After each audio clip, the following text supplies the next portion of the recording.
What's up, tennis fans? Sleepy Pigs here. We're going to recap the day 3 at the Marrakech Open and give you some of our picks for the round of 16. Let's get started. Here's a look at Darderi's half of the draw. We have all the round of 16 matches have been completed. First match we're going to look at is Darderi against Bellucci. And these guys are at a 1-1 head-to-head. Last meeting was in 2023. Bellucci was able to win in the qualifiers of the Australian Open. So much has changed since then. 6-4, 6-1 win for Bellucci. And then Darderi was able to beat him in an M25 in 2019, 6-1, 6-2. That was also in the qualifiers. So obviously these guys now advancing a little bit more on the tour. We have Bellucci, who is ranked 73 in the world, and Darderi, who is ranked 19 in the world. Darderi also coming as the defending champion of the Marrakech Open. He sits at 7-2 right now on the clay. He's coming off a second-round loss to Martin Landaluce in Miami. That was a really tricky match for him getting through that. And I still feel that he kind of approached both the Hijikata and the Landaluce matches playing his clay court game. And I wonder, I'm curious if that is, maybe the strategy for him, that he just doesn't want to lose that clay court prowess that he got, winning the Chile Open, getting to the finals of Buenos Aires. I really wonder if he wants to just kind of continue the way that he was playing, because I felt like in Australia he was much more aggressive. He was playing the balls a little bit more offensively, whereas here he was grinding a lot more. And obviously, you do that against a guy like Landaluce, he's going to take advantage of a lot of those shots.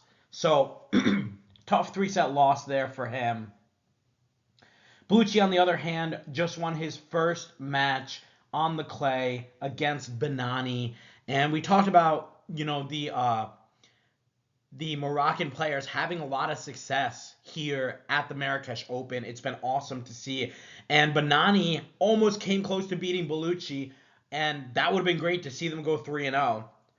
Bellucci, not the best clay quarter. 3-7 last year in 2025, 5-2 in 2024, 2-9 in 2023. So it kind of feels like on the challenger level, he's okay to succeed, but once he has to raise it up to the ATP Tour level, your 250s, your 500s, your Master Series, he struggles a little bit to match the level of these guys. Bellucci also coming off a loss in Miami first round to Mickelson, 6-2, 6-1. And we talked about how that kind of came as a little bit of a surprise, because he made the finals of the Cap Cana Challenger, losing to Navoni in straight sets, but still just to be able to notch a couple of good wins, beat Colingone, beat Hurkacz, beat Maestrelli, beat Walton. You thought he would be able to carry a little bit of momentum in to Miami, and he wasn't really able to challenge Mickelson that much. For me here, guys, I gotta pick Darderi. I think he's ready to go. I think he's not happy with his results in the Miami and Indian Wells. I think he's gonna be extremely happy to get back out on the dirt. He's gonna really like grinding some more points out here. He's beaten Bellucci before on the clay. Yes, it was like 6 or 7 years ago, but he has that familiarity. He knows Bellucci. This is a fellow countryman here, and this will be it. Again, another big brother match here, and Darderi is going to put Bellucci in his place here. I'm going to go Darderi to win in straight sets. And our final match is Tungelliti against Majchrzak. And guys, just a quick note, in our day 2 picks, we have the Bennani Hanfmann match and the Moutet Baadi match breakdown. But, just to go over those quickly, Hanfmann, I think, is going to be too strong of a clay quarter. I'm curious to see how Bennani's attack is going to work against Hanfmann, because Bennani was roping forehands against Halys. So I'll be really interested to see if that's going to work against Hanfmann. And then again, we kind of talked about this before. Hanfmann's always like teetering on an edge too. So we gotta see, against that first set against De Jong, played a great first set, came close to losing it. And I think if he had lost that set, I think he probably would have lost the match. De Jong went up a break in the second set, and Hanfmann able to fight back and win it in straights. But I could see a scenario where that would have gotten a little bit messy for Hanfmann. So we got to be aware of that, and Hanfmann, the crowd's going to be completely against him. So I would just be careful, obviously picking him there. I'm gonna go with him. He's the seasoned clay quarter. He's the higher ranked player. He's played more important matches than Bennani, but Bennani's gonna have, he's got nothing to lose. He's gonna have the crowd behind him. He's got that massive forehand. So we'll see how that goes. Really looking forward to that match. And then Moutet and Baadi. The one thing that I said about Moutet is we gotta see how he does adjusting to the clay here in the first set. I think that's going to really mean a lot. Baadi doesn't have a lot of offense, but he defends the court very well. It looks like he's extremely familiar on the clay, extremely comfortable, was able to take care of Vukic 6-1 in the third. And a lot of that was just like the Vukic misses. You could tell Vukic extremely uncomfortable on the clay court surface, and Baadi just like able to move, able to slide out to these balls. So it'll be interesting. I think Moutet, not a bad clay quarter, so I think he's going to get adjusted pretty quickly, but we'll see how that goes, especially, again, same thing, Baadi going to have the crowd with him, people are going to be cheering for him. It's exciting, to have these Moroccan players making it to the round of 16 of these tournaments with a chance to make it to the quarterfinals. I mean, even cooler. So gotta see how that goes for the first set for Moutet. I think that sets the tone. If Baadi's able to win it, probably a tough three-setter for Moutet. If Moutet wins the first set, I think he's going to be able to roll in the second, like a 6-2 or 6-1 set over Baadi. But let's take a look at Tungelliti and Majchrzak. And, guys, we got that pick wrong with Cerundolo, and that kind of, it hurts a little bit. Cerundolo had some chances there. I thought his game at the beginning of the match, I thought he was playing a lot better. His style, his grinded out type of style, was really bothering Majchrzak. And the big thing, we talk about with the adjusting to the clay surface, that's obviously extremely important. Majchrzak coming from playing in Miami, playing in Indian Wells, and Cerundolo was injured at Indian Wells and did not play Miami. So he's probably been out here training on the clay. So a lot of familiarity there. But Majchrzak able to get through this match in 3 tough sets. I realize if Cerundolo was going to win it, it probably would have had to have been in straights, because it really looked like Majchrzak kind of figured out the Cerundolo game towards the end. And then Roca and Tungelliti, I wasn't able to get eyes on that match. Again, I don't know if that was on the one of the filmed courts or not, but nice win for Tungelliti. We did pick that one, and I think I did say that. I think I said Tungelliti in straights, but maybe I said Tungelliti in 3. But we did talk about how he's playing extremely well on the clay, so he moves to 10-1 now on the clay court. So very familiar with the clay surface. Came through qualifying, beat Barton in straights, beat Sakamoto in straights. Again, Sakamoto with that tough 3-setter against Medvedev. He's playing good tennis. Sakamoto's kind of like a strong challenger level player. And then beat Roca in straights. So hasn't dropped a set yet. Starting to get very comfortable and confident on this surface here. I'm really inclined to pick Tungelliti here. There is no head-to-head for these. Oh, sorry, there is a head-to-head for these guys. It is 3-1 for Majchrzak. Let's go through that quickly. Let's start with our first match. In 2024, it was a win for Majchrzak in the Kigali Challenger, 6-4, 6-4 in the finals. Then, a week later, they played in the same Challenger, and Tungelliti was able to get his revenge in the semis. That's so interesting.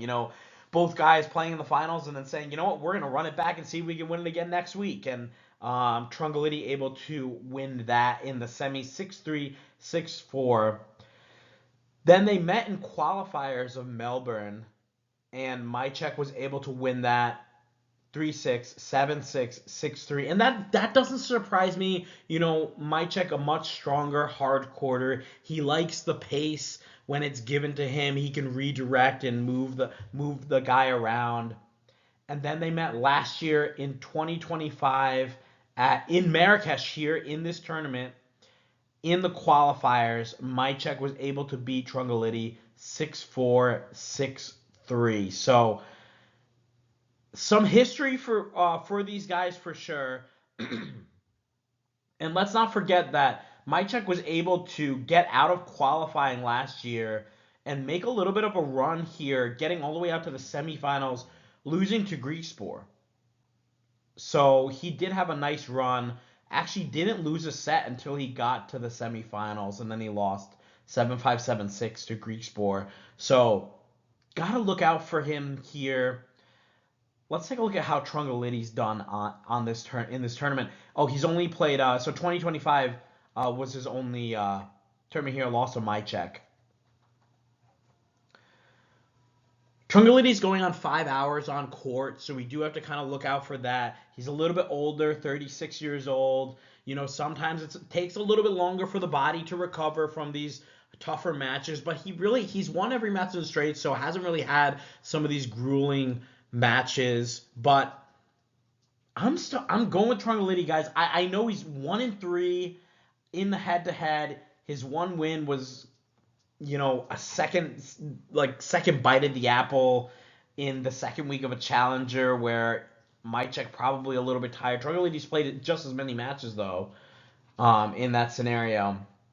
This would only be Majchrzak's second clay court match. 12-7 in 2025, 34-8 in 2024. Tungelliti 10-1 this year, 42-19 last year, 31-15 the year before. This is going to be a three-setter, guys. I think without a doubt this is going to be a three-setter. I think Tungelliti's going to give him everything he can handle. I still don't know if I trust Majchrzak yet on this surface. I like that Tungelliti's had a bunch of matches under his belt on this surface. Obviously, Majchrzak getting a little bit more seasoned on the clay, playing against Rondolo, who is a very strong clay quarter. But I'm going to go with Tungelliti to pull the upset here. Give me Tungelliti in 3 sets. And here's a look at Darderi's half of the draw. And guys, nothing I would love more than to see Bennani and Baadi make it out to the quarterfinals. I think that would be so awesome for this tournament, for Morocco. These guys are playing really, really good tennis. They're ranked outside. You know, I think one's outside the top 500, one's outside the top 700. So it's a tall ask for these guys, but if it's going to happen, it's going to be in this tournament. So I would love to see that more than ever. If I were to pick one to win more than the other, I would pick Bennani to upset Hanfmann just because I like Bennani's offensive game. I feel like Baadi's more reliant on the errors, where Bennani can kind of take the match from you. He can take the racket out of your hands in some points. So I like that more. And if he's on, it's going to be a very tough match for Hanfmann. Just looking at this, guys, I really do feel like Darderi, he's the reigning champ. He's going to repeat here. I think he's going to get out of this half of the draw for sure and make it out to the finals. And again, we did talk about Darderi. You know, he's got to be fired up after losing both matches one match at Indian Wells, one match in Miami. You know, he's kind of in and out. Flies to California for a few days, plays a match, okay, we're done. Flies to Miami, plays a match, okay, we're done. Now he's ready to get back on the clay. He's ready to show everybody what he's got here on the clay and start winning those tournaments again. I think he's going to definitely get out of this half here. Let's take a look at the next half. Here's a look at Griekspoor's half of the draw. And we still have a round of 32 match that has not been completed. That is Medjedovic and Kopriva. Now remember, that is because Medjedovic played the challenger that wrapped up on Sunday. So they're giving him now a Wednesday start, which is good. I think I don't know if I think the tournament offers it, but it can definitely be requested. So one or the other happened. You remember, I believe it was Sarundalo who was bothered by Rio saying that they didn't offer him the the Wednesday start because remember he finished Buenos Aires, he won on Sunday, big win for him, big emotional win for him, and the Rio Open people they got back in where they were like, well, it was never requested. So I think maybe it does have to be requested. I'm sure the tournament's not going out of their way to kind of like disrupt their schedule, right? So Majchrzak gets the Wednesday start. We'll see how the legs are looking for him, but just as we predicted, I still like him getting through here. We predicted him winning the Challenger and having the momentum coming into this tournament. I expect him to be fully locked and loaded and ready to go in this tournament. Kopriva's a tough clay quarter, but Majchrzak can definitely take care of him. So we'll say the potential Majchrzak-Mueller match for tomorrow's discussion.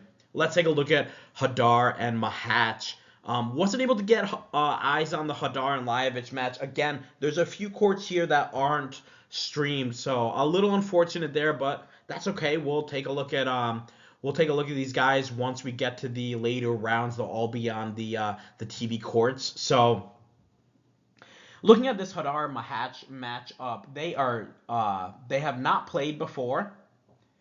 And this is going to be Mahac's first clay court match of the year. So let's take a look at Mahac's previous year's records. 2025, he was 2-5, not great. 9-5 in 2024, 16-11 in 2023. So not very comfortable on the surface. He does have winning records every year except last year. And obviously last year he played a few higher level tournaments and also had some injuries as well that he had to cope with. So not sure how much weight we can put into that, but Jodar on the other hand just won his first clay court match against Lajovic, and this is a good match for Jodar to kind of get his feet wet on the clay. I think he should be pretty comfortable with the surface. Training over in Spain, I think he should have that comfortability playing on this surface. Let's take a look at their match. Obviously, we weren't able to see the video, but let's go through some of the stats here. 38 winners from Jodar to the 24 winners of Lajovic, 7 aces. Jodar served at 74% first serves, won 78% of those first serves, and then won 59% of his second serve. So pretty nice, clean match from Jodar. 2 of 3 on break points. Lajovic was 0 for 2. And just looking through this match here, in the second service game of the first set, Lajovic did have a break point, was not able to convert, and then gave up the break at love. So that kind of allows, and that Jodar is one of the last people you want to go down a break against. He's a great front runner. He loves, once he gets up that break, he starts to loosen up. The forehand starts to boom. He really gets comfortable and settled in, and that's the last thing you want. So we actually have, oh wow, let's see. It looks like 10 straight points won by Jodar after Lajovic had that break point. So you can tell, he loves building on that momentum. And he takes that first set 6-3. Then we have the second set. Lajovic, again, we said 0 for 2 on the break points. Had another early chance to break and maybe set the tone in the set, doesn't convert, and then gets broken at 3-all. And then Jodar able to hang on and win that match. So nice win for him there. Obviously, Machac is going to be a little bit trickier of a customer here, and this is going to be a true test for Jodar to see how good that clay court game is. I really hope that that we get this one on the stream, that we're able to see it, because I want to see Jodar go up against a quality player like Machac, and how he's going to hang on the clay. Now, obviously, we talked about, yes, the clay is not Mahac's favorite surface, but he's still a very solid player no matter what surface he plays on. Machac is coming off a second-round loss to Moutet, 6-0, 1-6, 6-4. He did beat Emilio Nava in the first round, and that was a tough three-setter as well. He hadn't played since Doha, where he lost to Sinner 6-1, 6-4. So he did have some time off. We know Mahac's career has been plagued with injuries, so we'll have to keep an eye on that. Etcheverry, before his Lajovic win, was coming off a third-round appearance in Miami where he lost to Etcheverry 7-5, 6-4, and that was a little bit disappointing. Expected Jodar to kind of show up and win that match. Jodar did beat Vukic, Hanfmann, and had to get through qualifying, beating Dom and Bonzi. I'm a big Jodar fan. I like him. I like his game. I like that he's kind of like this up and comer. He's 19 years old, so we don't have the consistency of results yet. Not everybody can be like Nadal and Carlos. Sometimes you have to kind of build up to it. Look at the way Fonseca is doing it. He's still 19 too. I like the fact that Jodar has played one match. He's got one match under his belt. Was able to win it in straights. Kind of feel himself. Kind of feel a little bit strong. Probably able to hit that forehand. I'm going to go with Jodar here to win. I think he's going to win in 3 sets. And one quick note here, guys. We will have our records up for the first round once the round is completed. Obviously, we have that Majchrzak match that's still looming on a Wednesday. But we were 4-1 here in this draw, and then 3-3 in the last draw. So looking pretty strong. 7-4 isn't bad. So could be 8-4, could be 7-5. So not bad, especially considering a few of these bigger upsets. And we did pick a few big upsets that didn't happen here. And here's another one. We have Buse playing Carabelli, and I could not be happier that Buse won that match. I mean, this match was so much fun to watch. A lot of winners. And the revenge factor was on Berrettini's mind. He played extremely well. His forehand was booming. But Buse just able to play a strong defensive game, but also able to connect with some of his shots. He did a good job kind of opening the court up and coming to net against Berrettini. And that's something we always talk about. When you play Berrettini, you want to force the issue to the backhand, of course. But 2, you want to make him move. You want to challenge that movement of Berrettini. And I felt like Buse did a pretty good job at that. But Berrettini, pretty strong on his serve. He served at 65% first serves. He won 60% of his first service points, 67% of the second service points. They did have a weird moment here. I think it was a break point for Buse, and it looked like Buse had reached over the net. It's really tough to tell on the TV, but Berrettini was pretty confident that he contacted the ball over the net, and Mohamed Liani, very experienced chair umpire, said that he did not see him contacting it. He said he swung. So you obviously, you can contact it. You got to contact it before the net. You can't contact it over on your opponent's side. But you can finish your swing over through as long as you don't touch the net. So that's what Liani said. It looked like his swing finished across the net, but not the actual contact. And then Berrettini asked for a review, and there were no reviews here. So unfortunately, we'll never know. We'll never know. We'll have to ask. I don't know if any of you guys were there live. Let me know if you thought he hit it over the net. Who knows? But tricky point there for Berrettini, and this there are just so many fun points of these guys just hitting the crap out of the ball and I mean, you have 90 winners between the two of them. So there was just a lot of offensive tennis, and that's the fun tennis that we like to see. But Buse did play a few longer points where he was able to open the court up against Berrettini. So anyways, overall a great match for Buse. I do kind of worry about uh how much energy he's going to have left here. They did note that this was Berrettini's longest match.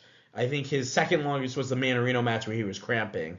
So now we have Buse coming off a 3-hour match, and he's got to take on another strong clay quarter in Carabelli. Let's take a look at their head-to-head. It is 1-0 for Carabelli. Oh, let's talk about Carabelli's match here against Skatov. And I wasn't able to see this match either, but we have Skatov able to win the first set 7-6. You kind of like that. Let's take a look at the stats on this match, and this gives us a nice breakdown. Even though we can't see it, this gives us a nice breakdown of how the set went. So the first set, no breaks in the first set. So this was just back and forth with Skatov being able to get the breaker in the end. Now, Carabelli with a break point at the beginning of in the first two games. He was kind of knocking on the door, and then no break points faced after that. Looking at the stats here, we have Carabelli with 54 winners, Skatov with 43 winners. Carabelli 3 for 8 from break points, not great. And Skatov 1 for 3 from break points. Carabelli served at 68% first serves, won 78% of those points. Only 44% of second serves. We did talk about the Carabelli second serve on the hard courts and how it does pose a lot of problems where players who have solid returns are able to step in and control the point there. So obviously here perhaps Skatov was able to put a lot of pressure on the Carabelli second serve. And Carabelli obviously able to find a way to win this 6-3, 6-4 in the final two sets. So nice win for him. And again, getting back on the clay, we assumed he was going to be slightly more comfortable here. But let's take a look at their head-to-head here. It is 1-0 for Carabelli. They met in 2024 in the Santiago Challenger. That's over in Chile. Carabelli won 7-6, 6-4 in the second round. Now, I think it's important to note that that's 2024. That's 2 years ago. So we had a 20-year-old Buse and then a Carabelli who was, a top 100 player, really playing stronger tennis than Buse at the time. I think they're much more even right now. Buse is coming in at 5-3 on the clay. We do remember his run in Rio where he lost in the semifinals to Tabilo, and Carabelli is coming in at 8-3 on the clay, and he had a nice run in Buenos Aires, losing to Sebastian Baez in the quarterfinals. So I like Buse, guys. I'm thrilled that he got through that match against Berrettini because I was just very disappointed that they put a match like that against those two guys. I know the draw is random, but it's just so tough to see, Buse getting a seed in this tournament and then having to play a former Grand Slam semifinalist or having to play a quarterfinal match of a 500 that he just played against Berrettini. So good for him to get through this match.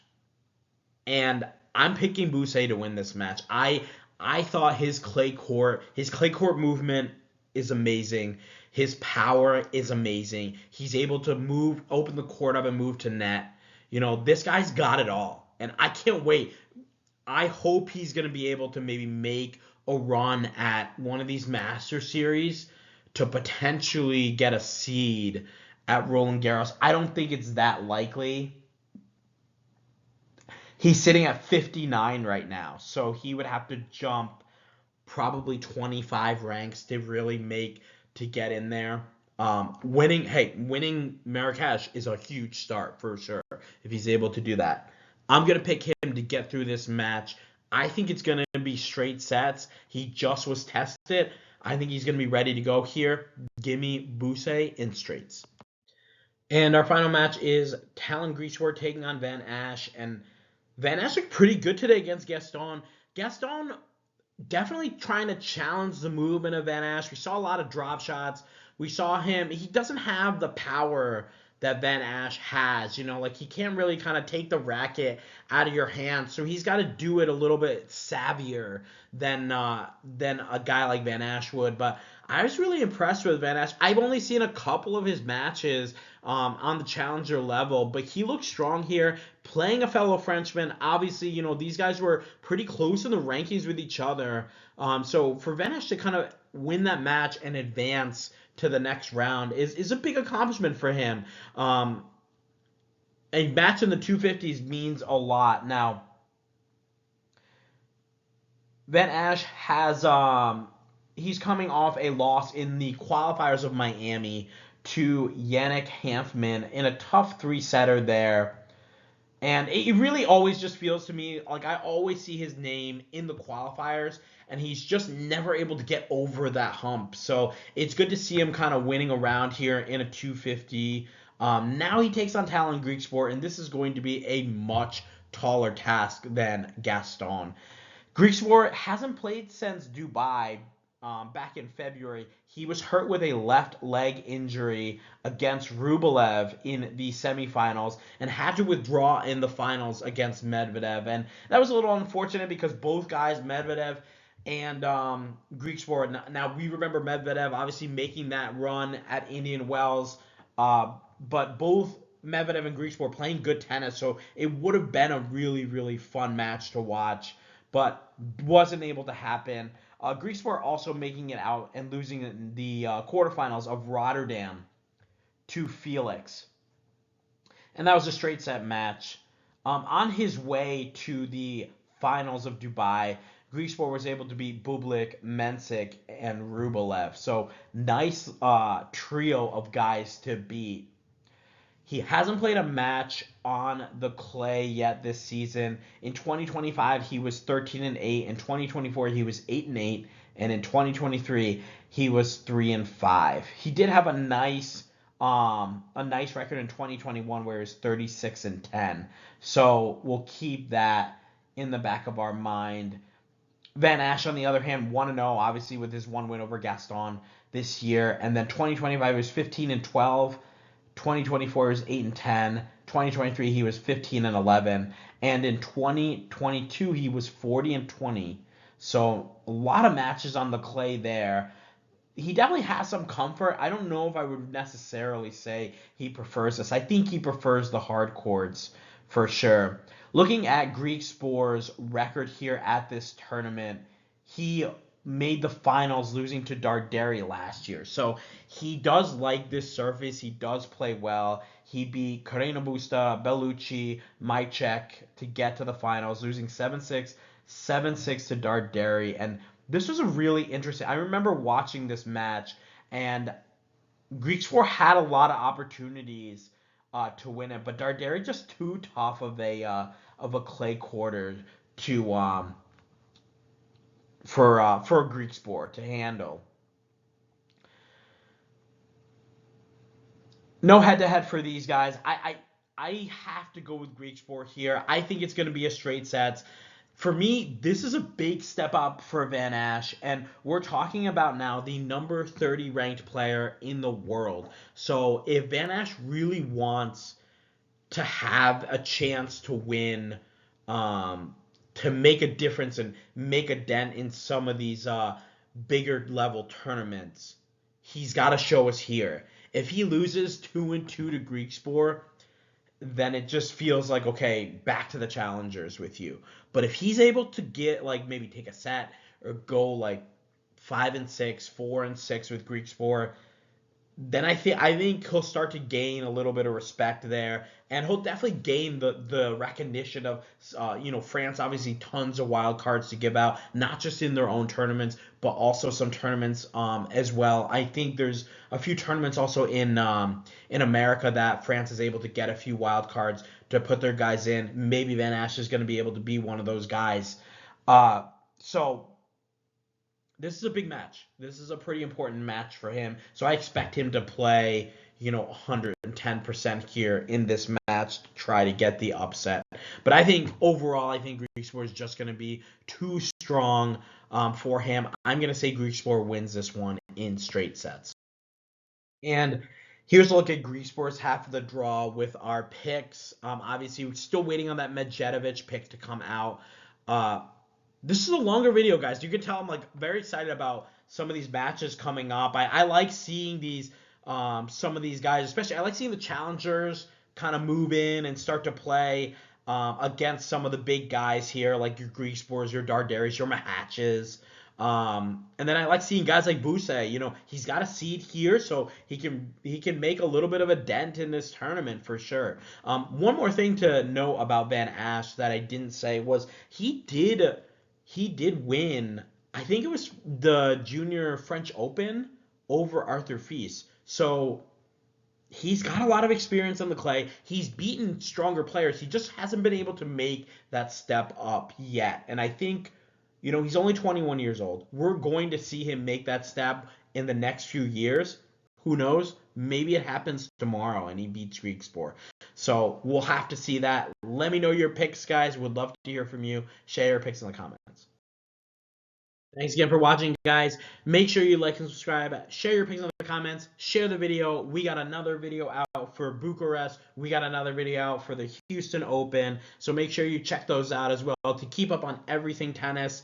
Thanks again, and I'll see you guys in the next video.